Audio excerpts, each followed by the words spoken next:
All right, good afternoon. Thank you for joining us, and I'm sure you're all watching the game on your laptops. No? No? Okay. All right. You would never. Thank you. Yeah. Uh, I won't check.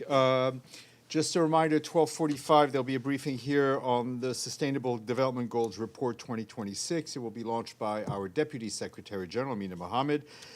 Joining her will be the Undersecretary General for Economic and Social Affairs, Lee Junhua, and the Acting Director of the Statistics Division of the Department of Economic and Social Affairs, our friend Shantanu Mukherjee. Then tomorrow I will be joined by UNFPA's Executive Director, Dian Keita, and Alessio Cangiano, Senior Advisor at UNFPA. They'll be here to brief you on the launch of their new global report based on the findings of the Demographic Futures Survey. And our Deputy Secretary General, Antonio Guterres, is on his way back from Geneva, where, as you know, he was at the AI Summit. He'll be in New York later today and in the office tomorrow morning. Related somewhat to the DESA report, I wanted to flag that the World Investment Report 2026 was released today by our friends at the UN Conference of Trade and Development, otherwise known as UNCTAD. And that report shows that global foreign direct investment rose 6% to $1.6 trillion in 2025. That ended 2 years of decline. But the recovery remains narrow, it remains fragile, and it remains uneven. The report notes that inflows to developed economies rose 11%, while developing economies recorded only 2% growth, reaching 901 billion United States dollars. According to UNCTAD, the world's top 20 host economies attracted more than 80% of global foreign direct investment in 2025, underscoring a trend that runs throughout the report. Investment is becoming more concentrated across countries, across sectors and projects. Full report is available to you on the internet. Also want to flag that Tom Fletcher, our emergency relief coordinator, is arriving today in Venezuela. He'll be on a 4-day visit to meet with survivors as well as frontline responders after the devastating earthquakes that hit that country nearly 2 weeks ago. Mr. Fletcher will also meet senior government officials and those supporting search and rescue effort. Tomorrow morning at 8:30 a.m. New York time, he will speak from Caracas at a virtual ministerial level member states briefing about the humanitarian response so far and what comes next and what member states can do. And that will be available to you on UN Web TV starting at 8:30 a.m. Concerning the ongoing assessments that are going on in Venezuela from our part, our colleagues at the Humanitarian Affairs Office refer to rapid assessment of people's immediate humanitarian needs, a process which includes humanitarian partners, field visits, surveys with affected people. These are not overall damage and recovery assessments, which normally includes development partners as well as international financial institutions. So yesterday I guessed the answer to a question, and I was wrong.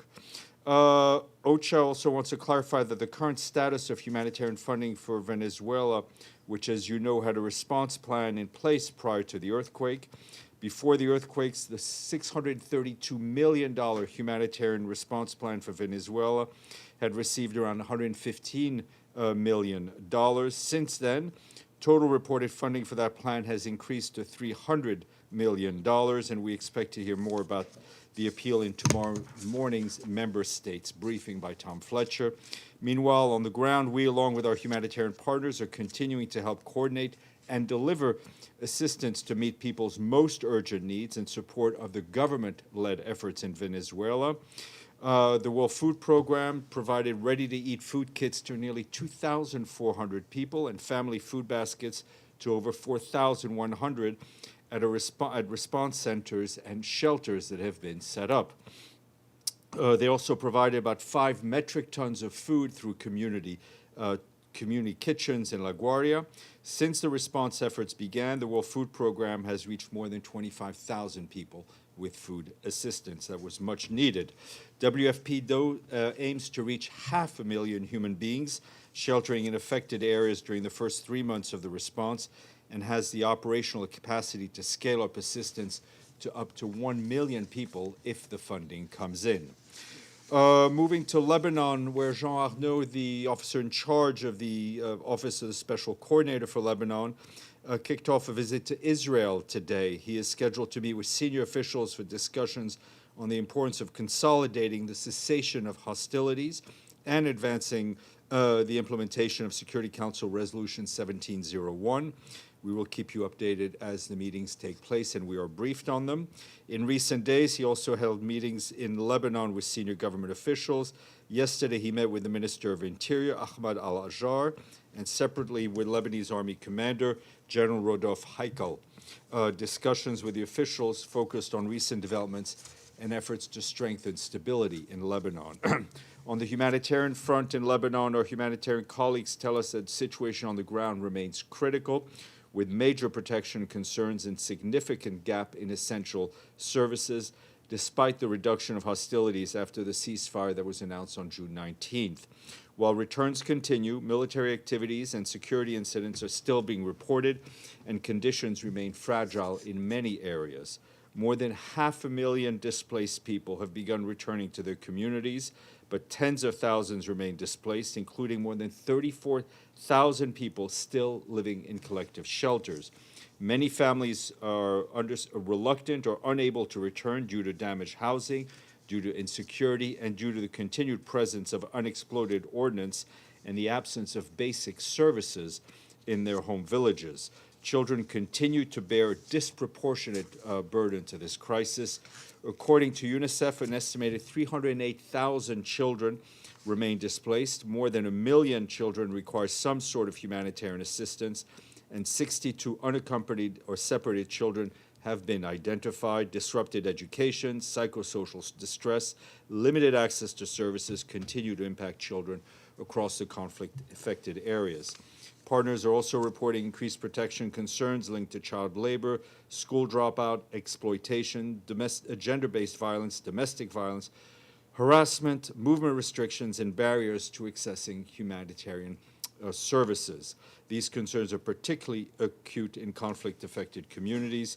We and our humanitarian partners are responding despite these challenges, but as you can imagine, as always, funding remains below the needed level.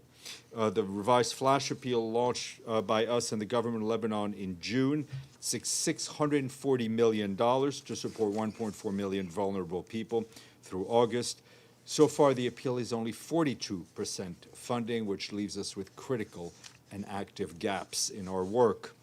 Heading south to the occupied Palestinian territory, our humanitarian colleagues there tell us that people continue being displaced in Gaza in areas along the so-called Yellow Line, as Israeli troops' advancement is shrinking the area that families can still inhabit.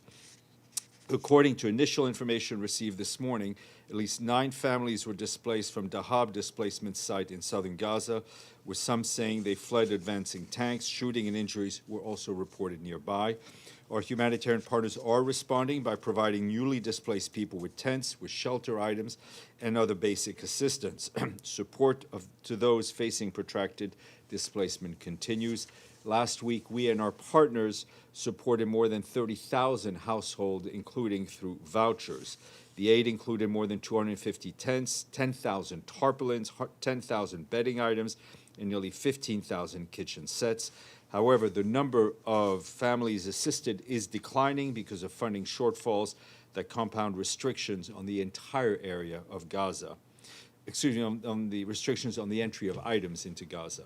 So far, just a quarter of the $4.1 billion required for humanitarian operations in the occupied Palestinian territory this year has been secured.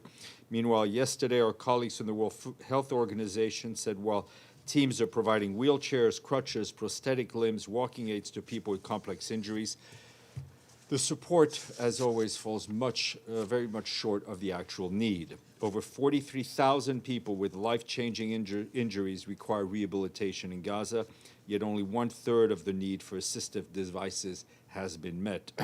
Our partners working to support healthcare in Gaza remind us that attempts to bring in medical equipment and devices into Gaza continues to face delays and denials. This includes equipment for labs, diagnostics, physical rehabilitation, and physiotherapy, as well as prosthetic device.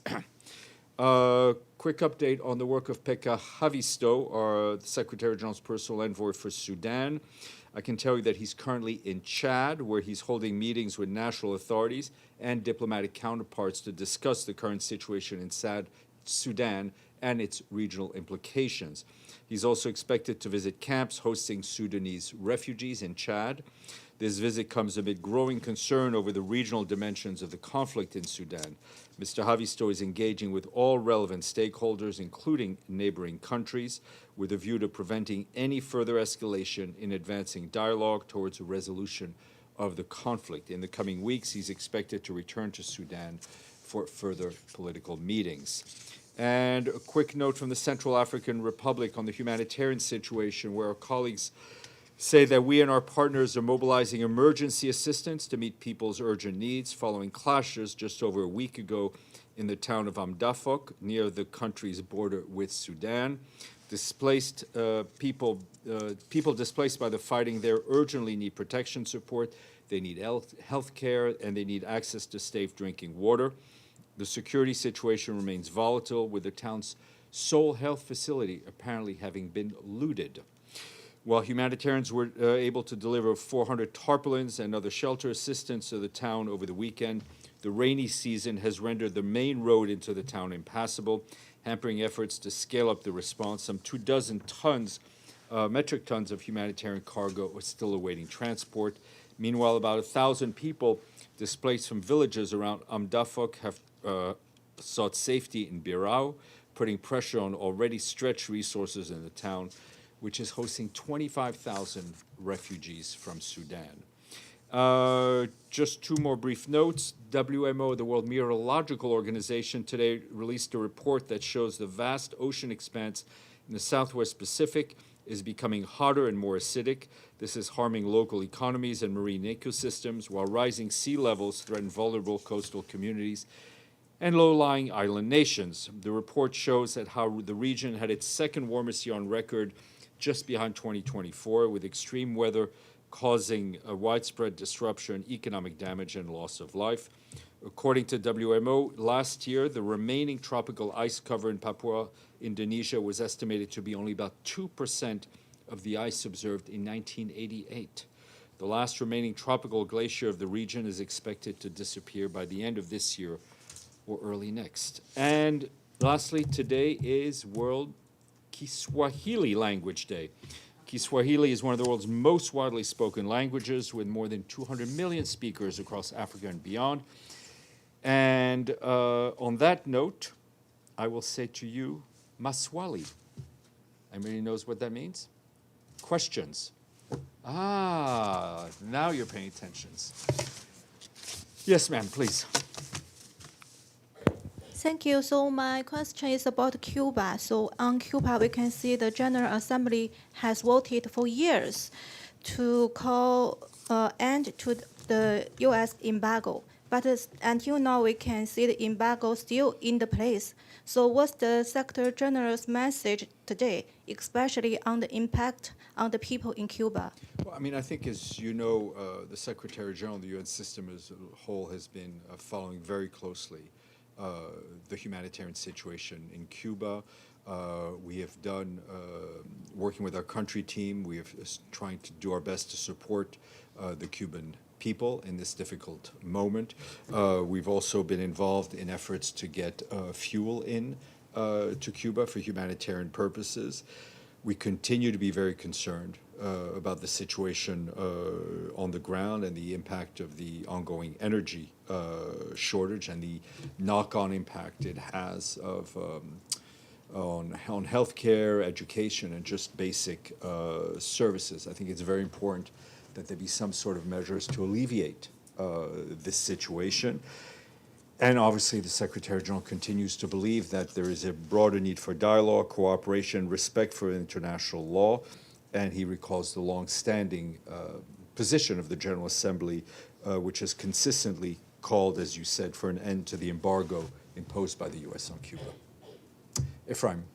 Thank you so much, Steph. On Mr. Arnault's travels, is there any particular message he's bringing with him to Lebanon and Israel? The message is about full respect for the Security Council resolution for 1701, for the need for everyone to respect the sovereignty and territorial integrity of Lebanon, for a return to calm along the blue line, both in the south of Lebanon and in the north of Israel, for the sake of people on both sides. Yes, and quick question on Mr. Havisto. Who exactly is he meeting in Chad? Do we know? I will try to get some more detailed names for you, but I'm sure he's meeting people at the senior level. All right. Well, that was a lot of questions. You all have 17 minutes to take a break before the Deputy Secretary General comes in. I will see you then.